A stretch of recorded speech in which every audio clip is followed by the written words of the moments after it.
With the death of U.S. Supreme Court Justice Ruth Bader Ginsburg comes an opportunity to reflect on her record and to learn a bit about the ramifications of how judges view, treat, and obey the Constitution. We'll do so in this episode of Activate America, Getting Active to Throw Off Government Tyranny. As we know, the Constitution outlines the powers and limitations of the federal government. Article 3 covers the judicial branch. Specifically, Section 1 of Article 3 mentions, "The judicial power of the United States shall be vested in one Supreme Court, and in such inferior courts as the Congress may from time to time ordain and establish. The judges, both of the Supreme and inferior courts, shall hold their offices during good behavior and shall, at stated times, receive for their services a compensation, which shall not be diminished during their continuance in office."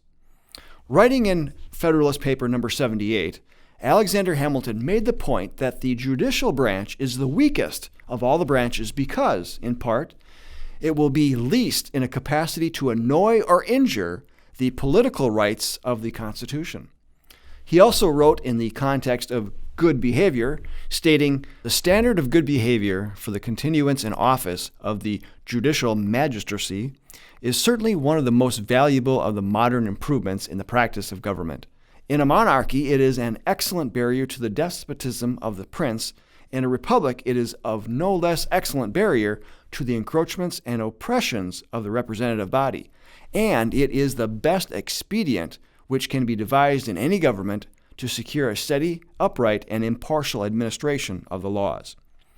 We can then think that if a justice cannot deliver a steady, upright, and impartial administration of the laws, or if the justice injures the political rights of the Constitution, then Congress must exercise their power to impeach. With that in mind, let's look at the stances and words of Justice Ginsburg in relation to the Constitution. As noted in the John Birch Society Bulletin of November 1979, while she was a law professor, she advocated for the Equal Rights Amendment. The article stated, "The November issue of Ms. magazine contains an article entitled, 'ERA, What If It Fails?' A number of professional women are quoted, all pleading that without the ERA, women are doomed to inferior economic status. The irony is that all of these women made it without the ERA being in the Constitution. Women such as law professor Ruth Bader Ginsburg, U.S. Representative Barbara Mikulski, and U.S. Representative Pat Schroeder." In 1981, the Washington Star newspaper reported that 3 recent appointments had been made of well-known liberal activists to the U.S. Court of Appeals under Democratic President Jimmy Carter, including Mrs. Ginsburg. In 1992, her name was on then-Governor Bill Clinton's list of 10 potential justices for appointment to the Supreme Court. In our news magazine, we indicated that 5 of those named were members of the Council on Foreign Relations, including Justice Ginsburg. Following her nomination in 1993, Phyllis Schlafly of Eagle Forum wrote in the July 1993 issue of the Phyllis Schlafly Report that Justice Ginsburg's worldview is downright dangerous to have on the Supreme Court. No conservative should vote to confirm her. She then pointed to and published 27 excerpts from a recent book Ginsburg had written to back up her suggestion. At the opening of her confirmation hearing, Senate Judiciary Committee Chair Joe Biden provided a glimpse into Ginsburg's view on constitutional interpretation, one of which he said that he agreed with. Let's watch the clip. Let me begin now with the questioning. I'd like to begin by asking you about how you will go about interpreting our Constitution, Judge. Judges, as you know better than I do, approach this job in many different ways, and these different approaches often lead to very different results. You've made a great many statements about constitutional interpretation as a scholar and while as a judge in lectures that you've delivered. Most recently in a talk you gave this year, which is referred to as the Madison Lecture. In that lecture, you said, and I'm quoting here, that, quote, "Our fundamental instrument of government is an evolving document," end of quote.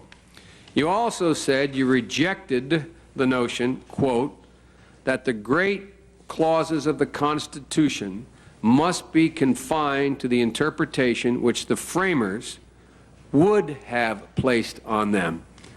End of quote. I could not agree more. Basically, both she and Biden were saying that our Constitution is a living document to be reinterpreted by future generations based on their whims, which was something that the founders were definitely against. In 1996, she told students at Louisiana State University, the Constitution's text is very skimpy on individual rights. It details only a few. As the New American commented, that a Supreme Court justice would use the adjective skimpy to describe the Constitution's protection of individual rights is indeed tragic, since it provides another indication that the High Court perceives government as the grantor of rights when in fact rights come from God. The New American also reported that in 1998, she and several other members of the Supreme Court went to Europe to learn from those foreign courts how their decisions might become the basis for decisions here in the United States. She encouraged Americans at that point to learn from others, including Canada, South Africa, and the UK, now engaged in measuring ordinary laws and executive actions against international charters securing basic rights. This is particularly alarming given that the U.S. Constitution is very unique and is the most effective, when adhered to, in protecting our God-given rights. No other government in the world equals the U.S. in protecting the God-given rights of its citizens. In 2004, in one of her judicial opinions, she cited the UN Convention on the Elimination of All Forms of Discrimination Against Women. This document was never ratified by the U.S. Senate. She later told a liberal legal group that the American Lone Ranger mentality is beginning to change.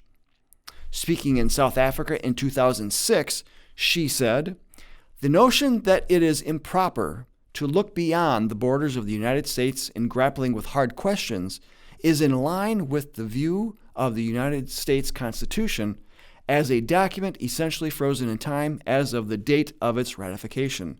I am not a partisan of that view." She further demonstrated this point while in 2012, the elder justice visited Egypt during its uprisings. She said, "You should certainly be aided by all the constitution writing that has gone on since the end of World War II. I would not look to the U.S. Constitution if I were drafting a constitution in the year 2012. I might look at the Constitution of South Africa. That was a deliberate attempt to have a fundamental instrument of government that embraced basic human rights, had an independent judiciary. It really is, I think, a great piece of work that was done. Much more recent than the U.S. Constitution, Canada has a Charter of Rights and Freedoms. It dates from 1982. You would almost certainly look at the European Convention on Human Rights. Yes, why not take advantage of what there is elsewhere in the world?" Ladies and gentlemen, the American press made her out to be a moderate during her confirmation hearing. Yet, her record and her personal opinions, as demonstrated, do not provide that evidence. America does not have a perfect judicial system, and we should never expect our justices to be perfect either. However, it is imperative that these justices obey the Constitution to help further the American experiment of liberty and freedom that our founders kickstarted long ago. Deviating from this even just one iota could have disastrous effects on future generations, while also playing right into the hands of an enemy that seeks to strip our country of its sovereignty in order to be governed in the same tyrannical manner as the European Union, and eventually under a world government, which at that point would throw out the very founding idea of America that governments are instituted to secure our God-given rights. So what can you do? You might not be a U.S. Supreme Court justice or a congressman or have the attention of the president to present your short list of justices to him. But as a member of the John Birch Society, you belong to an organization that includes in its membership state Supreme Court justices, state legislators, former congressmen, sheriffs, owners of small mom-and-pop businesses, owners of medium-sized manufacturers, owners of large corporations, former governors, mayors, city council members, clergy, truck drivers, journalists, radio show producers and hosts, janitors, auto mechanics, welders, carpenters, plumbers, police officers, farmers, members of the military, veterans, and folks, a whole host of other hardworking Americans who seek a better life for themselves and their families. All of them are working on a pro-liberty, pro-Constitution, and pro-American agenda that directly battles the deep state and the globalists bent on seeing America fall. But all of our members are in this organization because somebody else cared enough to approach them and strike up a conversation about the problems facing this country and to present to them the only lasting solution that will protect and restore American freedom for generations. So as you plan your monthly activities at your chapter meetings, formulate ways that you can approach those you know and those that are like-minded that you don't know. Articulate why you are involved, how you have benefited, and how they can use their God-given talents and skills in preserving American liberty and freedom through the John Birch Society. Contact your coordinator if you'd like some help with that, or sign up for our weekly newsletter at jbs.org for tips. Links are in the video description. With your help, we can stop tyranny and restore the American Republic. Will you act today? Until next time, this is Bill Hahn for the John Birch Society saying stay active, everyone.